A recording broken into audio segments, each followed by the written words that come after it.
Bien, jóvenes, seguimos con la unidad de taller de base de datos y vamos a continuar con las actividades de hoy.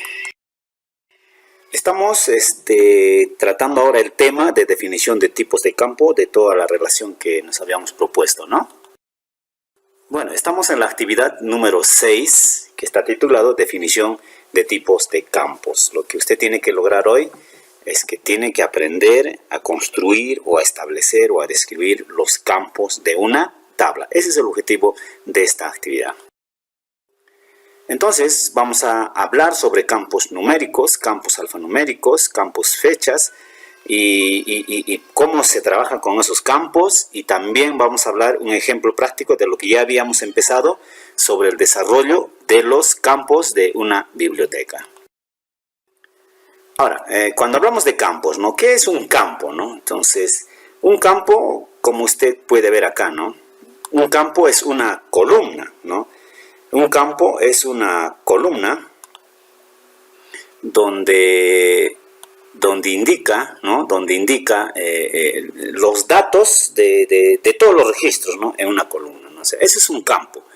Si hablamos como de entidades, un campo vendría a ser como un atributo, ¿no? O sea, es un atributo, ¿no? de un registro, ¿no? Entonces, en este caso, por ejemplo, está señalando el campo nombre de usuario, ¿no?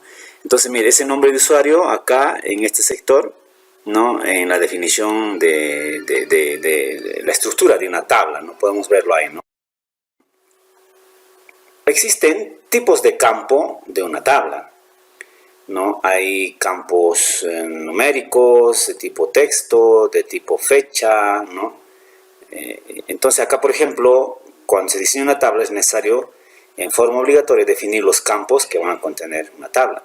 Entonces, cuando usted va a crear una tabla y está en proceso de crear una tabla, usted tiene que establecer los criterios o campos, porque si yo no pongo esos atributos de criterio o campo, entonces no tienes razón de crear una tabla. Una tabla está constituida definitivamente por campos, ¿no? Y es necesario crear, ¿no? esos campos. Entonces acá vemos un registro. Un registro, si tengo un registro de un estudiante, ¿no? Si yo tengo un registro de un estudiante, entonces yo puedo ver acá que existe, ¿no? un código, su DNI, está su nombre, el campo DNI, el campo nombre, el campo fecha de nacimiento, el campo sexo, el campo estudiante, el campo nota 1, el campo nota 2, el campo promedio, ¿ve? Hasta el campo del número de celular.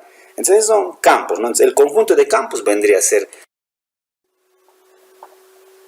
Ahora, ¿qué es un campo numérico? Cuando hablamos de campos numéricos, estoy hablando de que en ese campo solamente van a ingresar puros números, no van a ingresar letras ni fechas, no te va a aceptar. Solamente ese campo va a aceptar puro números. Ahora hay diferentes tipos de números, números enteros, números con decimales, y eso también hay que establecer desde el momento en que está creándose, ¿no? una tabla. También hay los campos alfanuméricos, ¿no? Y los campos alfanuméricos, ¿no? son netamente texto, ¿no? Entonces, cuando tú vas a ingresar texto a un campo, entonces eso se llama campos alfanuméricos, ¿no? Ahora usted puede definir el ancho de texto, ¿no? Entonces, hay para un texto, dos textos, 256, 254 textos, o cadena de texto tipo memos, ¿no? Acá lo llama texto corto, texto largo, ¿no? Y cada uno de estos campos tienen sus reglas de validación, ¿no? Cuando ya se toca el tema de Access, ahí vamos a hablar un poco sobre reglas de validación. También hay el campo fecha, y su función es almacenar fechas, como pueden ver en el ejemplo, ¿no? Acá nosotros estamos viendo de que hay fechas de tipo general, de tipo fecha larga, ¿no? Está el día y la fecha larga, hay fecha mediana, fecha corta, ¿no? Fecha con hora, entonces es exclusivamente del campo fecha. Ahora, cuando desarrollamos nuestra biblioteca, el ejemplo que hemos empezado, ya en el anterior ejemplo habíamos hablado sobre crear tablas, ¿no? Y las hemos relacionado, no, recién la vamos a relacionar. Entonces, cada tabla que hemos creado nosotros debe de llevar, ¿no? sus atributos. Por ejemplo, acá están el nombre común, ¿no? Es el nombre común de todos los campos o entidades según el análisis del ejemplo que hemos empezado. Estas son, ¿no? Usuarios, libro personal, préstamos y carreras profesionales. Cuando yo los convierto, ya hemos hablado en el tema anterior, cuando yo los convierto, ¿no? a lo que se refiere, ¿no? Tablas, entonces ya lleva un nombre técnico, ¿no? Usuarios, BIP, libros, BIP. ¿Por qué la palabra BIP? Porque significa biblioteca. Libros de biblioteca, personal de biblioteca, préstamos de biblioteca, carrera profesional de biblioteca. Entonces, para identificarlo más rápido. El nombre de la base de datos es biblioteca tecno, ¿no? DBF. Esa es mi base de datos. Ahora, cuando yo desarrollo los atributos o características de cada campo o de cada tabla, vendrían a ser así. Por ejemplo, la tabla usuarios BIP, el campo código de DNI va a ser de tipo texto 8 porque yo voy a ingresar los datos de DNI. El código de la carrera profesional voy a ingresar texto 2 porque van a ver, ¿no? Si es computación informática, CI, si es producción agropecuaria, PA. ¿Se da cuenta? Enfermería técnica, ET, las primeras letras de las palabras. Entonces solamente van a ver 2 letras. Ahora, para el apellido, estoy calculando que van a ser unas 30 letras. Para el nombre del usuario, otro 30. Y así sucesivamente, ¿no? Fecha de nacimiento, tipo fecha, ¿no? Y así sucesivamente, ¿no? Entonces, igual van a suceder con la tabla libros. El código del libro, yo lo estoy poniendo 8. Estoy generalizando 8. Puede ser más, puede ser menos. En el caso del DNI, hay más bien, no. El DNI siempre es de 8 números, ¿no?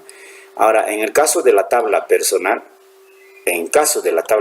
yo tengo un código de persona, ¿no? Ese código de persona también yo lo voy a colocar de texto 8, ¿ya? Entonces, cuando estoy identificando los atributos o campos, es lo mismo, características también es lo mismo. Ahora estoy con la tabla préstamos, entonces cuando yo trabajo con la tabla préstamos, entonces esta es la tabla principal, ¿no? Entonces, esta tabla tiene un contador, ¿no? Un contador que va a contar automáticamente los registros y va a ser indexado como clave primaria. Y luego tengo el código DNI, nombre de DNI. Y todos estos deben también de desarrollarse, ¿no? Sus tipos de campo, de qué tipo va a ser y cuánto de ancho va a tener.